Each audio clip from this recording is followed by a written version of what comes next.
Hello, students. How are you all? I hope you all are doing good. Children, as you all are aware, that we were discussing movement as well as the skeleton, different types of skeleton. We will find it out in animals and birds, insects, and how those insects or animals walk or crawl or move, those who do not have skeleton, what kind of a body structure they have or what kind of a skeleton they have, which help them, that is which allow movement in the forward direction, how they can walk or how they can move, shift from one place to another place. Since movement allows, movement means when you are moving your particular body part as well as you are moving your whole body from one position to another position.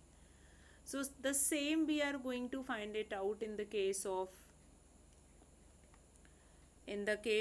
that different animals. Now vertebrate skeleton we have done about animals. We have already discussed with hydro different types of skeleton in animals, like hydrostatic skeleton, like consists of fluid which held under pressure in a closed body compartment. Now it helps protect other body parts by cushioning them from shocks, and it also gives the body shape. So these are this kind of a hydrostatic skeleton they will be finding it. We will be finding in different uh, animals. Then exoskeleton means when the skeleton which is found outside the body, that is rigid external skeleton. You can find it outer skeleton in the body of crab also, which is present outside.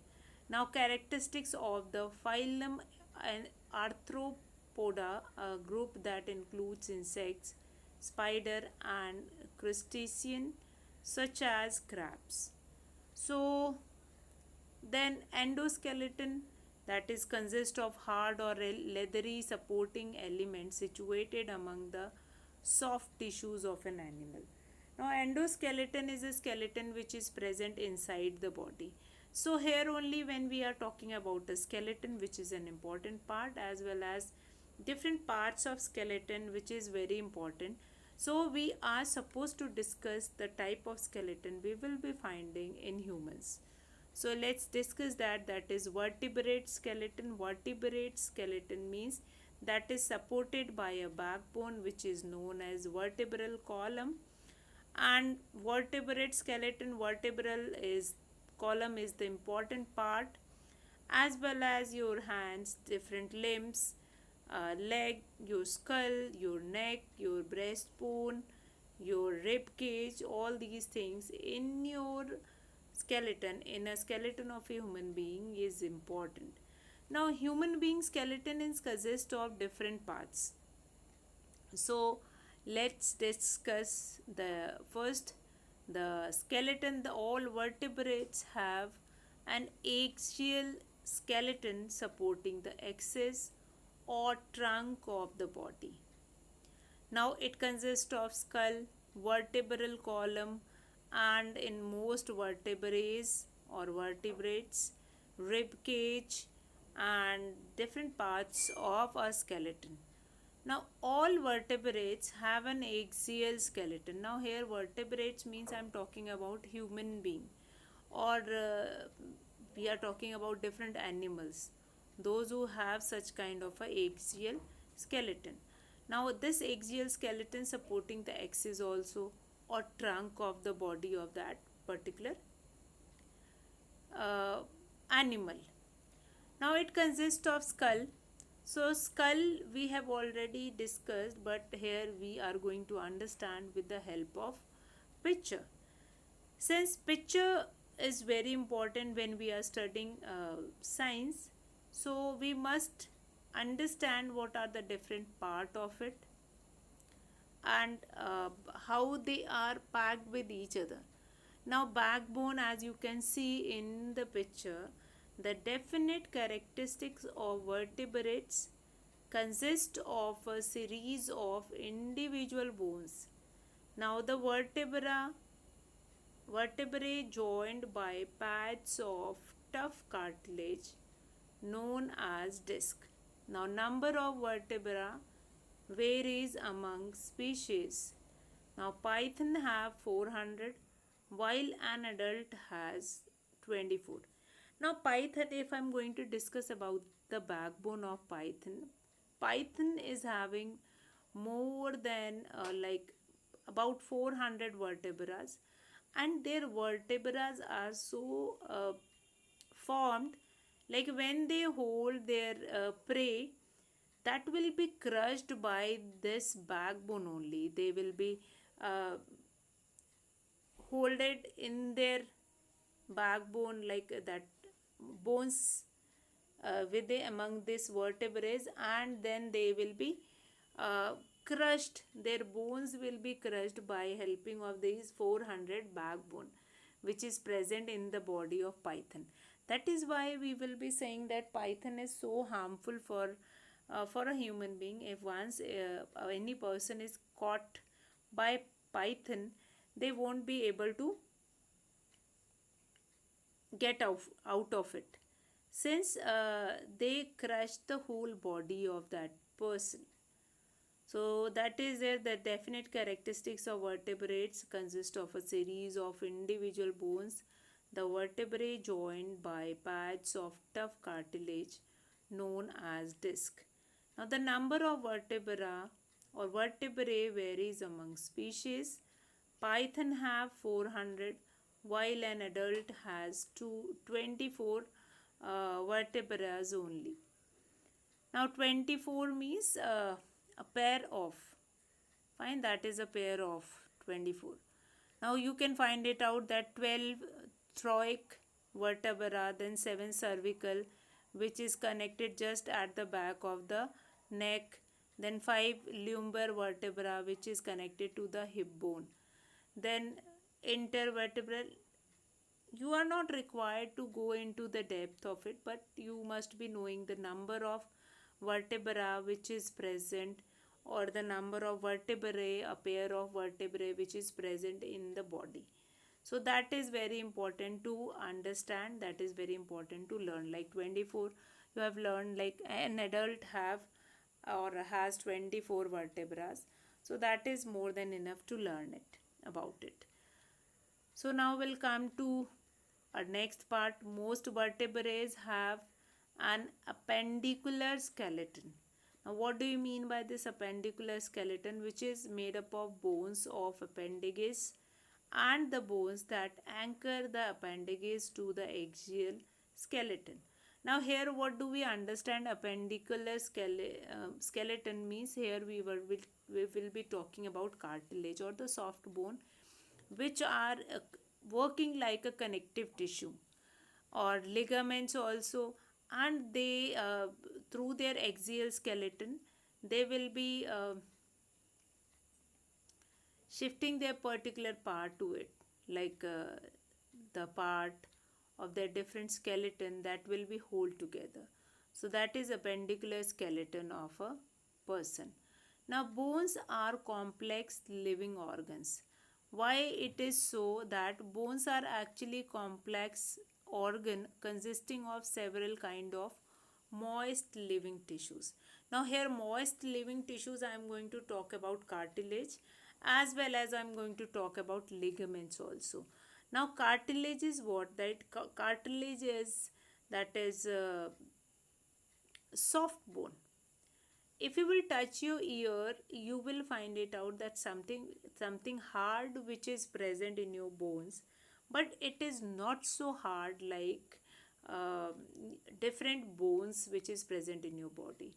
So your bone, your ear or the front part of your nose is made up of cartilage. Other name of cartilage is the soft bone. Soft bone, which is accompanied with ligaments also, which is working like a cushion, which is working like a cushion in their body. So bones are actually complex organ which is consist of several kinds of moist living tissues. So very important, bones are complex living organs. Bones are actually complex organs consisting of several kinds of moist living tissues. So just go through it, that what are the cartilage, in which different part you will be finding cartilage. Then here we are going to talk about, that is your ligaments which are present different in the different parts. Then your complex organs, uh, cartilage, then ligaments are working like a cushion. Then we have bone marrow also. In the picture you can find it out, this yellow kind of a structure which is your bone marrow, which is present in between your bone, inside your bone they are present. Many complex living things were present in your bone, and we just go through it one by one. Like cartilage is clear to us now. Cartilage is clear, like cartilage is a soft bone. Then ligaments, which is working like a cushion. Then we have bone marrow. Now bone marrow, sometime you have heard about it, like bone marrow which is present inside the bone. It um, is produced itself. So cartilage, then bone vessels which are also present, which are connecting, blood vessels which are which is present inside the connective bones also. So now the next you can find it out, cartilage inside it, that is bone marrow. Arm bone you can find it out. All these parts like cartilage, that is spongy bones contain red bone marrow. Now compact bone, central cavity, yellow bone marrow, fibrous connective tissues you can find it out, blood vessels you can find it out, and the two bones which are connected with each other, in between they have cushion like soft bones or connective bones were there, that is cartilage. Now cartilage is also important in terms of your body functioning. Now here what we find it out, that in your arm bone we have certain parts which all are very important, like bone, different bone structure, and all these things are very important. So you just go through it. Now what caused the color of yellow and red bone marrow? You might have heard about bone marrow, like a person who is suffering from some sort of cancer, their bone marrow can be transferred. Like bone marrow of two siblings can be transferred, bone marrow of father or mother, whosoever blood will match with the child, it can be transferred to them also. Now yellow bone marrow stores fat, while red bone marrow develops red blood. Now red blood cell, that is very important. Red blood cell is forming only responsible for forming blood in your body, and yellow bone marrow stores fat. And yellow bone marrow which is present, that is storing fat, and this fat storing bone marrow is responsible for, like, working like a cushion like structure or filled bone with that material, that is yellow bone marrow. And red bone is so important, like red blood cells, most of the like not most of the people, those who are suffering from cancerous disease like related to red blood cells, that blood cells are not forming in a person body. So red blood cells not be formed in their body. So this bone marrow will be transferred from the sibling, from the child, different child, from father to their children. And then red blood cells, which is very important, for forming blood in your body that will be formed in that bone marrow. Now, a healthy bone resists, stretch, and heal from injuries. If you have bone marrow, just now we were talking about the skeleton and how the skeleton, the whole structure is important, but each and every bone which is present in that structure is also as important as the whole skeleton. Since each bone is consist of this bone marrow, and this bone marrow will be providing, like, it consists of yellow bone marrow and red bone marrow, and they will allow to resist stress and heal from injuries. So that all is important. Like excessive bone fatigue can lead to so-called stress fractures, hairline cracks in the bone, just as the accumulation of small amount of stress on metals can cause a break. Now you might have heard that some of the people, they were saying that I most often get hairline cracks in the bone. Why is it so? Since their bones are not able to handle the stress, there's some sort of bone marrow is missing in it. Bone is composed of living dynamic tissues. Now cells continually remove old bone matrix and replace it with new material. Now our bony structure is very smart.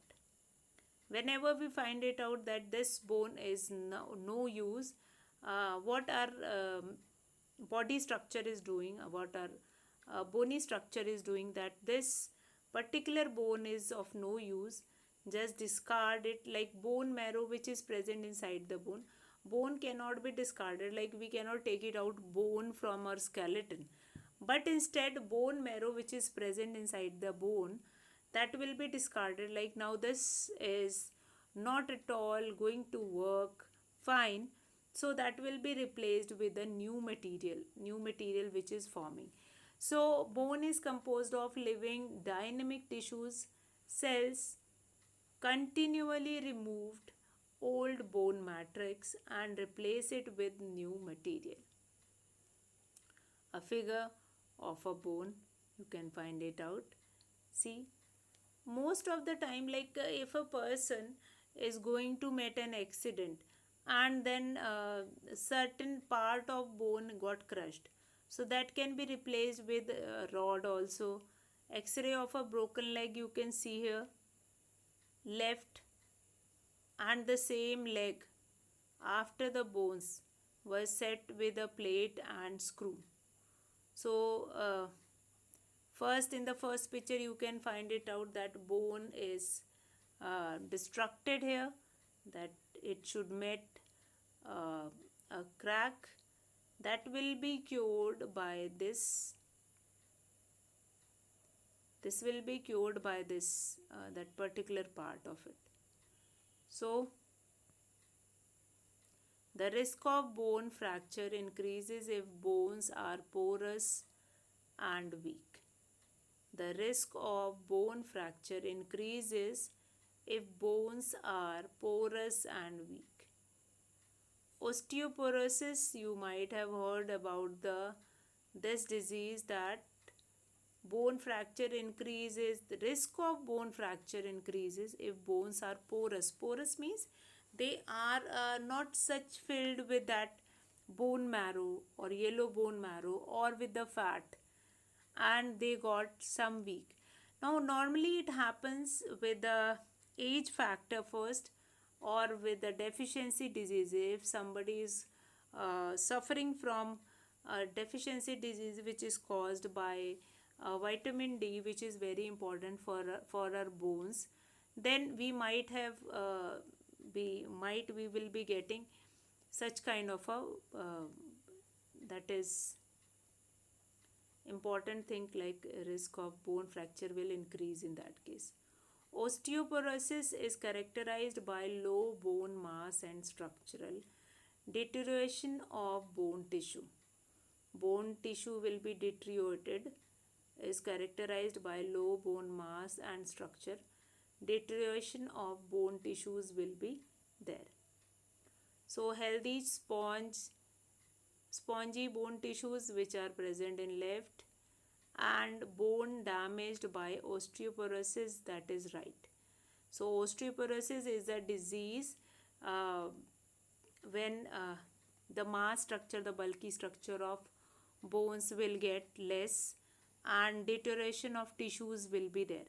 Like deterioration of tissues like bone marrow will be uh, deteriorated in this bone.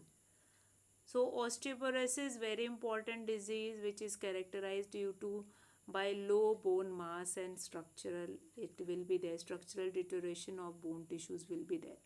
So healthy sponge bones you can find it out, and then one which got damaged due to that disease. Now other lifestyle habits such as smoking may also contribute to osteoporosis. Now there is a strong genetic component as well. Sometime you have heard that like mother is suffering from this disease, that is why I also suffering from that disease. Why is it so? That is this disease is a genetic component also. It will be shifted from one generation to another. Young women whose mother or grandmother suffer from osteoporosis should be especially concerned with maintaining good bone health. So if they will keep some precaution, and if will they are going to take good care of their bones, like their grandmother or their mother are suffering from osteoporosis, if they are going to take good care of their bone health, they might have reduce the risk of this osteoporosis. Now, treatment for osteoporosis including calcium and vitamin D supplement and drugs that slow bone loss.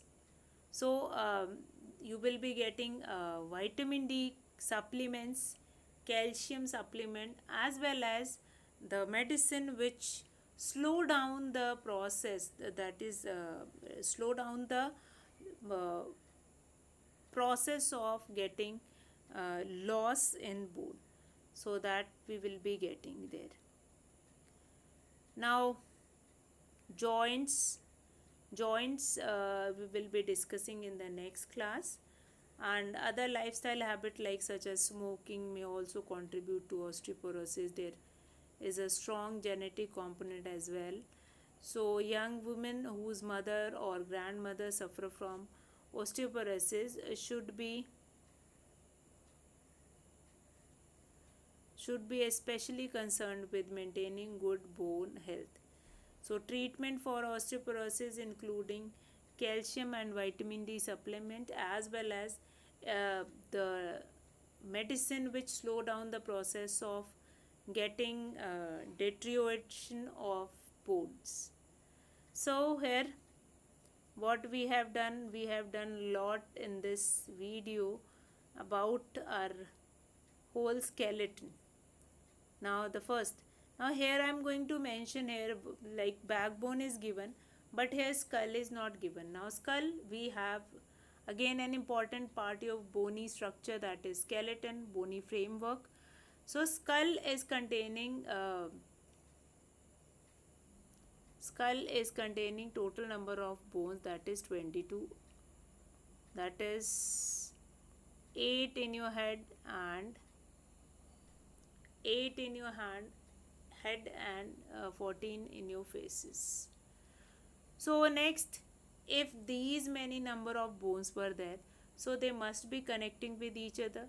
Now this connection is that connecting points between or connecting part between two bones, that is known as joints. Now joints permit different types of movement. Now versatility of the vertebrate skeleton comes from its joint. Then ligaments which are present, like bands of strong fibrous connective tissues were there. Now certain types of joint, not only ball and socket, hinge and pivot joint, we have done hip joint also, then shoulder joint also we have done. So joints which allows different types of movement we will be finding in the joints. Now joints are only responsible to move from one place to another place, as well as the versatility of the vertebrate skeleton comes from its joint only. Then joints which are, or the two bones which are placed together, in between we will be finding ligaments. Now ligaments, what does that ligaments do? They are the bands of strong fibrous connective tissues which are responsible for the which are very much responsible for the movement. So that is ligaments, bands of strong fibrous connective tissues. Now three kinds of joints are there. Joints, a simple definition of joints, if I am going to mention that two bones meet at one point, or the point where two bones meet is called joints. Now joints permit different types of movement. Like there are certain joints in your body which allow movement only in forward direction. Some of the joints which allow movement in forward and backward but not side by side. Then some of the joints which allow movement in 360-degree. So these certain kind of a joints which are given, like pivot joint, and then we have muscle contraction also, we are going to see about it. Okay, so here we are going to do it about pivot joint, or sometime it is called pivot joint also. Now pivot joint between the first and the second cervical vertebrae allows movement of the head from side to side. Now a pivot joint enable us to rotate forearm at the elbow. Pivot joint is responsible for forearm at the elbow. Fine, it allows movement in all the direction, like 360-degree rotation. Pivot joint, after that we have